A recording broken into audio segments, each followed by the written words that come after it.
Hey there, folks, picture this. I'm just a guy who wanted a slice of quiet, a patch of earth to call my own, 6 acres of rolling green in the backwoods of Tennessee, far from the noise of city life or the petty gripes of neighbors.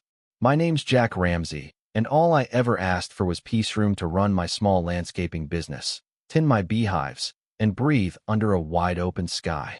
But when a fancy homeowners association decided my land was their dumping ground, they lit a fuse I didn't even know I had. And let me tell you, this fight turned into something they'd never forget. It started innocently enough. I'd moved to Cedar Hollow, a speck on the map where the loudest thing should have been the wind rustling through the pines. My property's my sanctuary, think sprawling fields, a little orchard, irrigation lines I laid myself, and those bees I've been raising for years, humming like they're singing me to sleep. I'm not part of any HOA, never wanted to be. Those folks, with their rulebooks thicker than a Bible and their noses higher than my barn roof, aren't my crowd. I figured I'd keep to myself, they'd keep to theirs, and we'd all get along just fine. But then the trucks rolled in. At first, it was just noise construction crews grinding away at dawn, building up Willow Crest Estates, this ritzy subdivision that shares my western fence line. Nail guns, concrete mixers, the whole racket. I gritted my teeth, told myself it'd pass. But one morning, I'm walking my land, checking the irrigation, and I stumble on a pile of junk under my favorite sycamore: broken bricks, splintered 2x4s, a tangle of plastic piping. I stop, stare, thinking maybe some idiot tossed it over the fence by mistake. But then I spot another pile, and another, like someone's been using my backyard as their landfill. My blood's simmering, but I don't lose it. I snap photos, mark the spots on my phone, and check my trail cams. That night, I slapped up new no trespassing signs, bright orange, impossible to miss. I even called the site manager, some guy named Mitch, and left a polite voicemail. Hey, there's trash on my land. I've got cameras. Clean it up in 3 days, or we've got a problem. No response. For days later, there's a fresh pile, bigger, nastier. Shattered drywall, a bucket of dried cement, fast food wrappers stinking in the sun. My trail cam catches a glimpse of a truck's tail lights, but no plate, no face. I'm mad now, but I'm not stupid.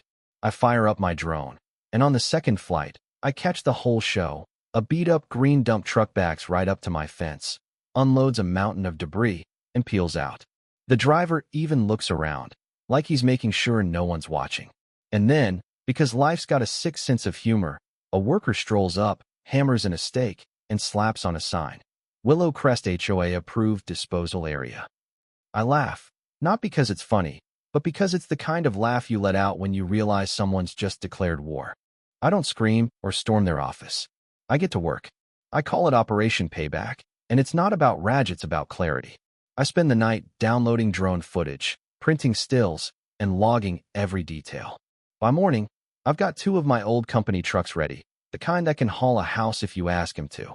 I load up every scrap of their garbager bar, insulation, busted tiles, the works, wearing gloves and a mask, clipboard in hand, looking like I'm just doing my job.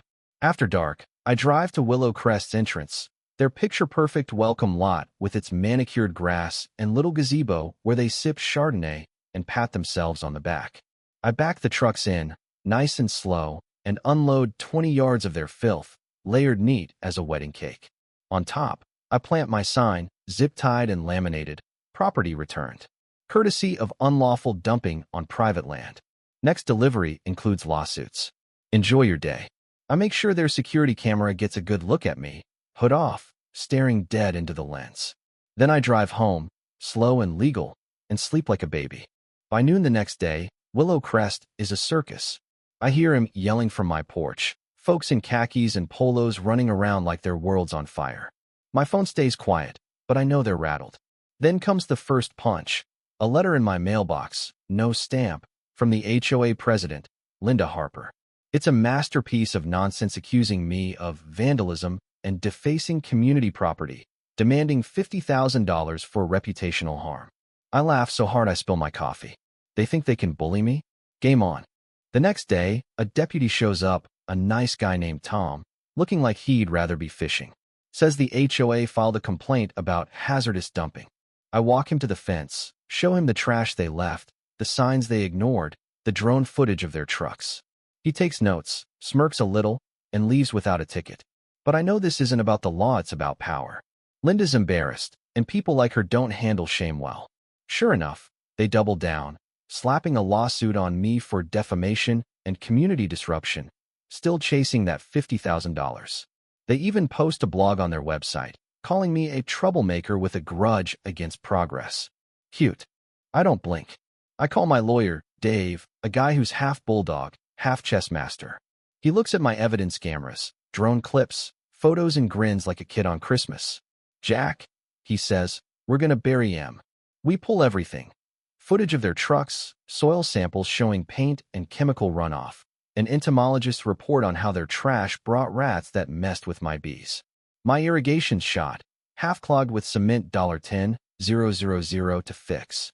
We file a counterclaim, $200,000 for land damage, business losses, defamation, trespassing, the works. And we're just getting started. Things escalate fast. I catch two guys snooping near my fence, claiming they're surveyors for Willow Crest. No IDs, no proof, just clipboards and shifty eyes. Who sent you? I ask, calm but firm. They mumble something about an infrastructure committee and bolt when I mention my cameras. A week later, Linda's lawyer sends a letter accusing me of intimidating contractors. I'm laughing now, but I'm also watching. Dave sends a discovery request, and their responses are a mess: no permits, no contracts, just vague emails. Then we hit gold.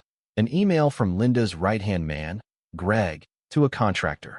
Use the field past lot 9. The guy next door's not with us. He won't care. Time-stamped a week before the first dump. Checkmate. We don't stop. I call the county, file a complaint about their runoff messing with my land. A zoning inspector shows up, and suddenly Willow Crest's permits are under review. A local reporter, Sarah, gets wind of it, walks my property with a camera crew. We show the trash, the broken pipes, the drone clips. The story airs. Dream homes or neighbor's nightmare? Buyers start bailing. Residents email me, saying Linda's been cutting corners, threatening anyone who talks. I'm not just defending my land now, I am exposing a racket. The turning point comes in court. We've got a subcontractor, Eddie, sweating bullets on the stand, admitting Linda told him to dump on my land. Greg, the HOA board guy, flips, hands over emails showing Linda fudged maps and permits. And then there's Mr. Ellis, the old farmer who sold Willow Crest their land years ago. He's a quiet man, but his words are dynamite. The HOA's houses are built too close to a protected stream, breaking his original deed. Oh, and one of their decks? It's 6 feet onto my property. The judge's jaw tightens. She halts construction, orders the deck torn down, and slaps Willow Crest with $250,000 in damages, plus my legal fees, $300,000 total. Linda stands up, yelling about harassment. The judge shuts her down cold. Ms. Harper, you authorized this. Sit down. When it's over, I'm not cheering. I'm tired. I watch from my porch as the county rips out that deck, plank by plank, like they're dismantling Linda's ego. The bees are back, the soil's being cleaned, and I've got a new steel fence, 10 feet tall, with a sign, private property. No HOA. Trespassers will be returned. Petty? Sure. But I earned it. Linda's gone, voted out by her board. The state's sniffing around for fraud. Willow Crest is a ghost town of half-built dreams. My land's mine again, scarred but healing, like me. Here's the thing, though, this wasn't just about trash or money. It was about what happens when someone thinks they can roll over you because you're not one of them. I fought because my land's not just dirt, it's my life. But it makes me wonder, how many folks out there are dealing with their own Lindas, their HOAs, and don't have the cameras or the lawyer to push back? What do you think? Did I go too far? Or was this justice? Drop a comment, share your story. Maybe you've got a fence line worth defending, too. Hit that subscribe button, and let's keep talking about what it means to stand your ground.